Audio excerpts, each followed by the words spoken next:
हाय साथियों, नमस्कार। मैं जसवंत सिंह लेकर हाजिर हूँ आपके लिए एक बहुत ही सम्मानित व्यक्ति और महान व्यक्तित्व के बारे में आज बात करेंगे। और जिनको हम और आप भूल बैठे हैं उनके बारे में बात करेंगे। बात तो हम कर रहे हैं डॉक्टर बी आर अम्बेडकर, बाबा साहब भीमराव अम्बेडकर की, जो महान शख्सियत जिन्होंने पूरे भारत को सिंबल ऑफ नॉलेज दिया, पूरे भारत को एकता सूत्र में पिरोने का काम किया, पूरे भारत की रियासतों को एक मिलाने का काम किया और भारत को सबसे एक बेहतरीन कॉन्स्टिट्यूशन संविधान देने का काम किया। तो उनको कहीं ना कहीं आज हमें पढ़ने की ज़रूरत है, आज उनके कदमों पे आज हमको चलने की ज़रूरत है और उनको मूर्तियों में ढूंढने की ज़रूरत नहीं, उनको किताबों में ढूंढने की ज़रूरत है। उससे महान शख्सियत ने इतने महान काम किए हमारे लिए और हम आज उनको खुद भूल बैठे हैं। और ये हमारी बहुत बड़ी अपने आप में एक गलती है और ये हमको सुधारनी भी पड़ेगी। बात करते हैं, बाबा साहब ने बहुत कम शब्दों में बहुत इतनी बातें कही, बहुत कम शब्दों में बहुत ज़्यादा कहा है। जैसे कुछ चीज़ें कही हैं बाबा साहब ने कहा, शिक्षित बनो, संगठित बनो, संघर्ष करो। शिक्षित बनो, संगठित बनो, संघर्ष करो। शिक्षा वही शेरनी का दूध है, जो जितना पिएगा उतना दहाड़ेगा। तो ये चीज़ें पे हमें इनको अमल करना पड़ेगा और हमें इन्हें लाइफ में अपनी जीवन में उतारना पड़ेगा और इनको अपने जीवन में उतारेंगे तभी हम अपनी सोच को बदलेंगे। कहते हैं सोच को बदलो सितारे बदल जाते हैं। दिशा बदलने की ज़रूरत नहीं है, दिशा बदलने की ज़रूरत नहीं है, सोच को बदलो सितारे बदल जाते हैं। तो ये चीज़ें अपनी सोच को कहीं ना कहीं हमको बदलना पड़ेगा, सोच को अपने आगे ले जाना पड़ेगा कि शिक्षा वही शेरनी का दूध है, जितना पिएगा उतना दहाड़ेगा। तो शिक्षित बनिए, संगठित बनिए, संघर्ष करिए।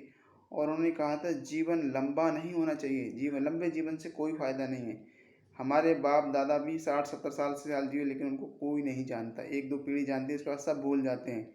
लेकिन उन्होंने देश के लिए काम किया, लोगों के लिए काम किया, समाज के लिए काम किया और पूरे विश्व में उनका जयंती मनाई जाती है। पूरा विश्व उनको जानता है। क्यों जानता है? कि उन्होंने पूरे विश्व के लिए काम किया, पूरे भारत के लिए काम किया और इतना प्यारा संविधान दे के गए। एनिहिलेशन ऑफ कास्ट उनकी बुक है, आप उसको पढ़िए, उसमें दिया गया है, बहुत अच्छे समझाया गया है। द प्रॉब्लम ऑफ रुपीज़, जिस पर आरबीआई की स्थापना हुई, उसको आप पढ़िए। इतने महान शख्सियत के बारे में जितना कुछ कहा जाए बहुत कम है।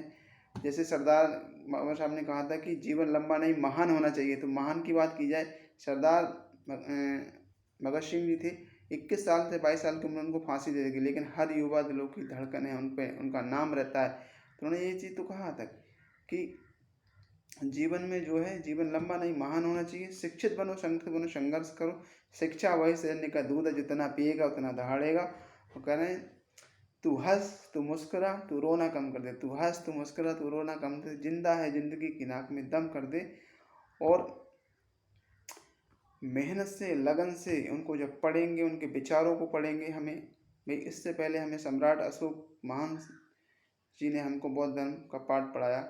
उसके बाद बौद्ध धर्म को धीरे धीरे खत्म होने लगा। उसके बाद सन 1956 में बाबा साहब बौद्ध धर्म को लेके आए, जो देश आज बौद्ध धर्म को मानते हैं वो आज देश बहुत आगे निकल चुके हैं। और हमारा देश वहीं जात पात में उलझा हुआ है, ऊंच नीच में उलझा हुआ है। क्योंकि मैं बताना चाहूँगा कि जाति घोड़ा गधा कुत्ता बैल की होती है, जाति इंसान की नहीं होती। इंसान की तो भगवान बुद्ध ने कहा था एक ही जाति है, वो है ह्यूमैनिटी और मानवता। मानवता ही एक जाति है जो हम सबके एक बराबर हैं। दो हाथ मेरे हैं, दो आंखें आपकी हैं, सब एक जैसे बराबर हैं, कोई छोटा कोई बड़ा नहीं है।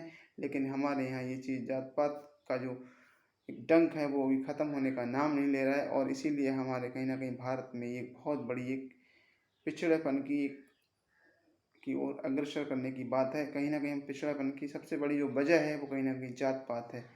और इस पर कहीं ना कहीं हम लोग उन चीज़ों को नहीं पढ़ते, उन चीज़ों को नहीं समझते, तो इसका कहीं ना कहीं और लोग इसका फ़ायदा उठाते हैं। तो कहीं ना कहीं अपने इतिहास को पढ़िए, महापुरुषों की जीवनियाँ पढ़िए, ज्योतिबा फुले साहब को पढ़िए, साहब माता सावित्रीबाई फुले जी को पढ़िए, जिन्होंने महिलाओं के लिए इतना बड़ा योगदान दिया। महिलाओं को पैर की जूती समझा जाता था किसी टाइम में, आप पढ़ के देखना। पहली शिक्षिका माता सावित्रीबाई फुले बीबी फातिमा जी थी, जिन्होंने महिलाओं के लिए स्कूल खोले।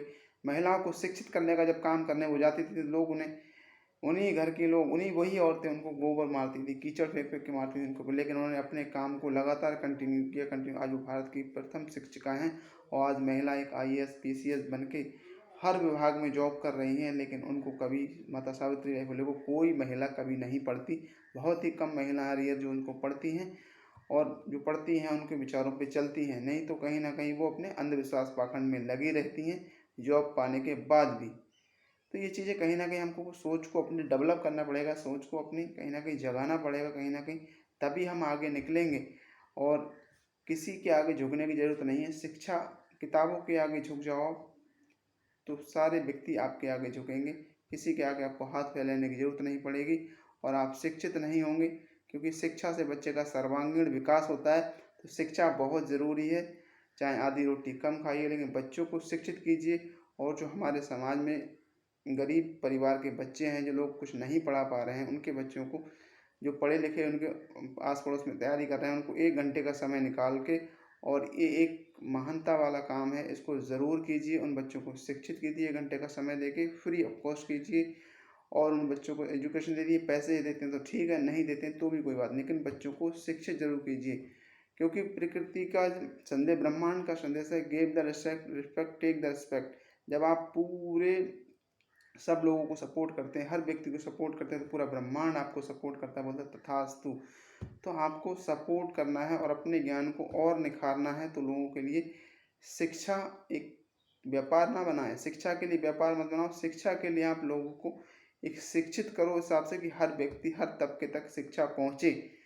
जब हर व्यक्ति तक शिक्षा पहुँचेगी तभी शिक्षा का प्रचार प्रसार अच्छे से होगा। शिक्षा जब महंगी होगी तो गरीब व्यक्ति तक शिक्षा नहीं पहुँच पाएगी, और गरीब व्यक्ति कहीं ना कहीं वंचित रह जाएगा। और भारत जो निवास करता है वो गाँव में करता है।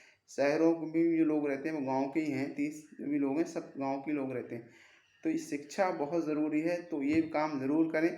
और साथियों, मेरी वीडियो कैसी लगी लाइक करें, शेयर करें, कमेंट करें, और आगे से मैं वीडियो और बनाता रहूँगा। Thank you so much.